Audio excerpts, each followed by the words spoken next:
The seas of the Comic Republic are not something that has been fully explored. We got a lot of exposure to the hierarchy and workings of the seas in the Vanguard Union and in the Vanguard Aftermath. The seas are a very important aspect of the world as it covers 70% of it, and I'm sure it's the same in the Comic Republic universe as well. In this video, we're going over the true identity of the ruler of the oceans and the potential it carries in the outcome of the wars to come. Without further ado, let's get into it.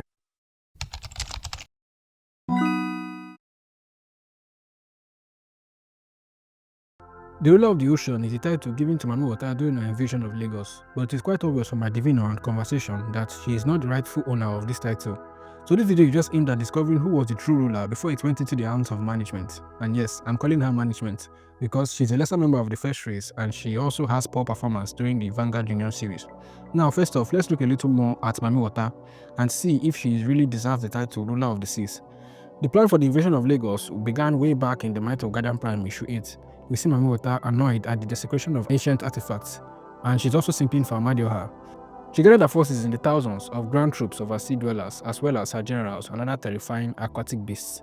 Her strength lies in her ability to control her army, and with it, she held the entire city of Lagos under siege. But she is terribly lacking when it comes to physical strength and raw hydrokinetic powers.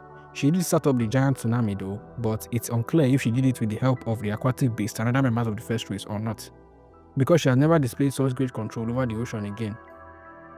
Meanwhile, our other water witch counterpart has several feats, manipulating several thousand tons of water multiple times in the battle with Mami Wata in the same run.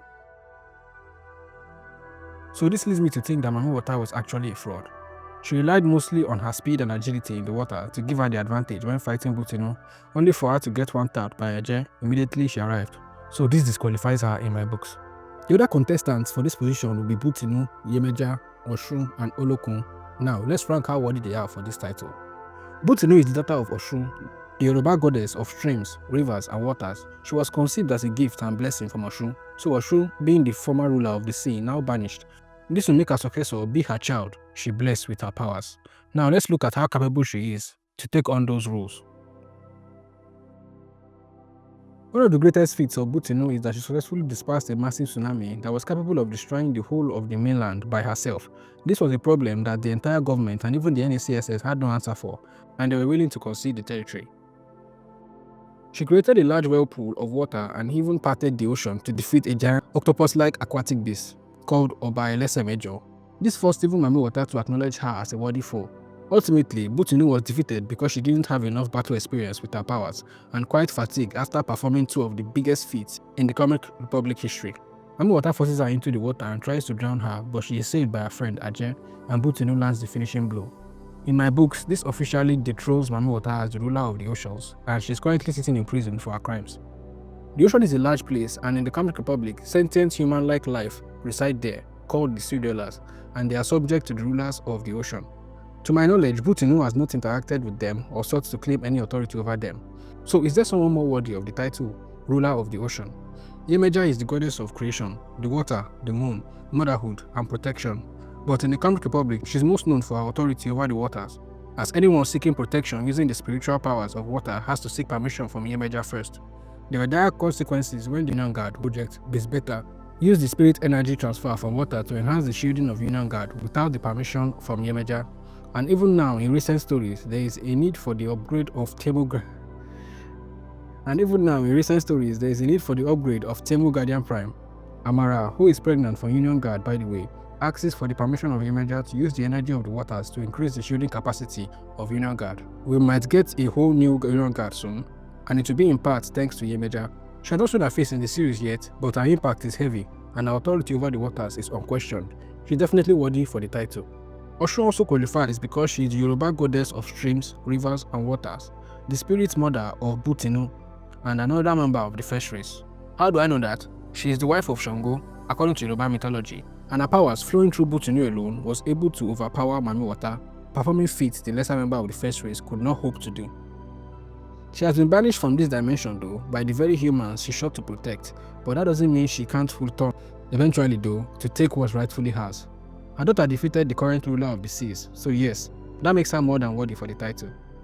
Olokun is the god of all bodies of water, sea, wealth, and underworld. He has been mentioned in the Comic Republic 2 times. First, during the invasion of Ngole by Shango, where he challenges Eru, who is carrying the body of Damole. Eru tells him that he was acting on the orders of his brother Olokun. So we know now that Olokun is Shango's brother, must be a powerhouse as well. The second time is when we see the Sea Dwellers teleport to an NACSS base through the use of an ancient artifact and demand it be given to them so that they can summon their rightful ruler, Olokun. They called Mami Wata an usurper who takes slaves. They claimed to be the true heirs to the true ruler, and they wanted to restore the rightful ruler to his place, and for that, they needed the crown of the sea ruler, the artifact in question. The NACSS refuses and attacks first, only to be defeated even with their demonic weapons. Eru saves them, but not before a sea dweller uses self-immolation on himself and explodes, using himself as a sacrifice to open a portal to where Olokun is located. Avodome quickly appears though and closes the portal, stating, "These doors were closed for a reason, and they will remain closed." After she closes the portal, Shango arrives because he senses his brother's presence. Maybe he was in the mood for another fight. As he notices the portal was already closed, he started on his way out, leaving just the same way he came, in a bolt of lightning. So who is the true ruler of the oceans of the Comic Republic? It is, and has always been, Olokun. He possesses the crown of the sea ruler, and he still gives off his location. He is officially recognized by the Sea Dwellers, and if Shango considers him a threat or an ally, that means he has powers that rival or greatly surpasses the current Guardian Prime. It seems he was banished though because the Plain Dweller called the place where he was in the land of corruption. Will Olokun ever return and take his rightful place as ruler of the seas? Only time will tell. But one thing is for sure, he is the ruler of the oceans, and after he got banished, Oshun must have stepped in. Then after she got banished, and Yemoja refused to take the throne, the usurper stepped in, the lesser member of the first race, and surrounded herself with military might, generals, aquatic beasts, and slave soldiers. But she lacked any symbol of authority. Then she got defeated by Bu Tinu in the Battle of Lagos. So technically for now, Bu Tinu is the current ruler of the oceans, if we are using battle conquest laws. Thank you for listening this long. If you've enjoyed the video, please like, share, and subscribe. If you've not already, I'll continue to cover more about the Comic Republic and other Comic Republic characters, so stay tuned for more.